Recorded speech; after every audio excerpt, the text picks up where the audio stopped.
Greetings in the precious name of Jesus Christ. ಯೇಸು ಕ್ರಿಸ್ತನ ಅತಿ ಅಮೂಲ್ಯವಾದ ನಾಮದಲ್ಲಿ ನಿಮ್ಮೆಲ್ಲರನ್ನು ಅಭಿನಂದಿಸುತ್ತೇನೆ. Welcome to this Kannada Sunday service of Ebenezer Ministries.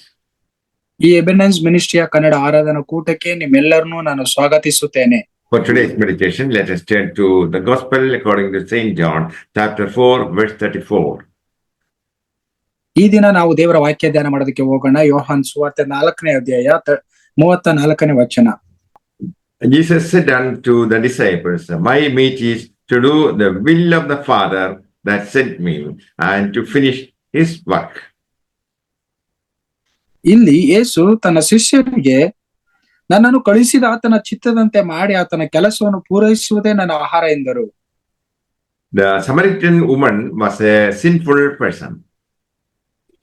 ಸಮರ್ಯದ ಸ್ತ್ರೀ ಆಕೆ ಪಾಪದ ಒಂದು ಸ್ತ್ರೀಯಾಗಿದ್ದಳು.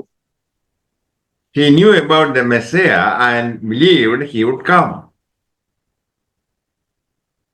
ಆಕೆ ನಂಬಿದ್ಲು ಮೆಸ್ಸಿಯನು ಬರ್ತಾನೆ ಅನ್ನೋದನ್ನ. He received Christ at the well in Samaria where she met him. ಸಮರ್ಯ ಸೀಮೆಯಲ್ಲಿ ಆ ಒಂದು ಬಾವಿಯ ಬಳಿಯಲ್ಲಿ ಯೇಸು ಸ್ವಾಮಿಯನ್ನು ಸಂಧಿಸಿದಾಗ ಯೇಸು ಕ್ರಿಸ್ತನನ್ನು ಅಂಗೀಕರಿಸಿಕೊಂಡಳು. He received Christ as the Lord and went back to the village to tell about Messiah. ಯೇಸು ಕ್ರಿಸ್ತನ ಸ್ವೀಕರಿಸಿಕೊಂಡು ಹಿಂತಿರುಗಿ ಹೋಗಿ ಅವರ ಹಳ್ಳಿಗಳಿಗೆ ಎಲ್ಲರಿಗೂ ಯೇಸು ಕ್ರಿಸ್ತನ ಬಗ್ಗೆ ಪರಿಚಯಿಸಿದಳು. Many from the village believed he was the Messiah because of the woman's report. ಈ ಸ್ತ್ರೀ ಹೇಳಿದಂತ ಮಾತನ್ನು ಕೇಳಿ ಅನೇಕ ಹಳ್ಳಿಯ ಜನಗಳು ಆತನನ್ನು ನಂಬಿದರು. Upon coming to Christ for salvation, the immoral woman immediately becomes a witness. ಇಲ್ಲಿ ನಾವು ನೋಡುವುದಾದ್ರೆ ಈಕೆ ವ್ಯಭಿಚಾರಿಣಿ ಆಗಿದ್ದಂತ ಈ ಸ್ತ್ರೀ ಯೇಸು ಕ್ರಿಸ್ತನ ಬಳಿಗೆ ಬಂದು ಆಕೆ ರಕ್ಷಣೆಯನ್ನು ಹೊಂದಿಕೊಂಡು ಆಕೆ ಯೇಸು ಕ್ರಿಸ್ತನ ಸಾಕ್ಷಿ ಕೊಡುವಂತಳಾದಳು. Her heart is moved to share her faith with her friends and neighbors.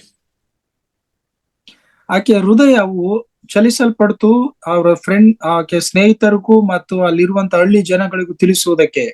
He says that Jesus told her all things about herself, especially she was a sinner and needed a savior. ಯೇಸು ಸ್ವಾಮಿ ಹೇಳಿದಂತ ಪ್ರತಿ ಮಾತನ್ನು ಕೇಳಿದಾಗ ನಾನು ಪಾಪಿ ಅಂತ ಆಕೆಗೆ ಅನುಭವಕ್ಕೆ ಬಂತು, ನನಗೆ ರಕ್ಷಕನು ಬೇಕು ಎಂಬ ಅವಶ್ಯಕತೆ ಆಕೆಯಲ್ಲಿ ಉಂಟಾಯಿತು. As a result, the crowd went out to see and talk. ಹಳ್ಳಿಯ ಜನಗಳೆಲ್ಲ ಗುಂಪಾಗಿ ಸೇರಿ ಯೇಸು ಕ್ರಿಸ್ತನನ್ನ ಮಾತನ್ನು ಕೇಳುವುದಕ್ಕೆ ಬಂದರು.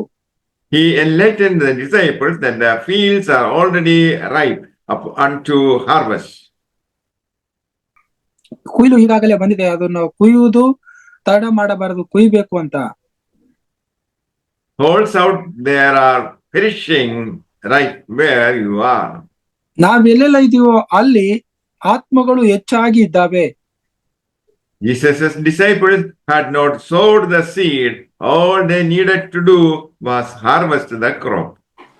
ಯೇಸು ಸ್ವಾಮಿ ಶಿಷ್ಯಂದಿರುಗಳು ಅಲ್ಲಿ ಹೋಗಿ ಅವರು ಬೀಜವನ್ನು ಹಾಕೋದಕ್ಕೆ ಇಷ್ಟಪಡ್ಲಿಲ್ಲ. ಬಟ್ ಆದ್ರೆ ಬೀಜದ ಬೆಳೆದಂತ ಬೆಳೆಯನ್ನು ಕೊಯ್ಲಿಗಾಗಿ ಹೋಗಬೇಕಾಗಿತ್ತು. A single very wicked Samaritan woman starts a spiritual revival. ಈ ಒಂದು ಸಮರ್ಯದ ಸ್ತ್ರೀ ಆಕೆ ಒಂದು ಆತ್ಮಿಕ ಉಜ್ಜೀವನವನ್ನ ಹಳ್ಳಿಗಳಿಗೆ ತಂದ್ಲು. Many Samaritans believed on Jesus because of her testimony. ಆಕೆಯ ಸಾಕ್ಷಿಯ ನಿಮಿತ್ತವಾಗಿ ಯೇಸು ಸ್ವಾಮಿಯನ್ನ ಅನೇಕ ಜನರು ಅಂಗೀಕರಿಸಿಕೊಂಡರು. They bear witness that the woman's testimony inspired them to believe. ಈ ಒಂದು ಸ್ತ್ರೀಯ ಸಾಕ್ಷಿಯು ಅನೇಕರಿಗೆ ನಂಬುವಂತೆ ಸಾಕ್ಷಿಯಾಯಿತು. Faith came when they talked with the Savior himself. ರಕ್ಷಕನ ಕುರಿತಾಗಿ ಮಾತಾಡುವಾಗಲೇನೆ ಜನಗಳ ಹೃದಯದಲ್ಲಿ ನಂಬಿಕೆ ಅನ್ನೋದು ಹುಟ್ಟಿತು. Jesus came to do the will of God, to begin and finish the work of salvation on the cross. ಯೇಸು ಕ್ರಿಸ್ತನು ಈ ಲೋಕಕ್ಕೆ ಬಂದಿದ್ದು ತನ್ನ ಶಿಲುಬೆಯನ್ನು ಹೊತ್ತು ಆತನು ಎಲ್ಲಾ ಜನಗಳಿಗೋಸ್ಕರ ಬಲಿಯಾದನು.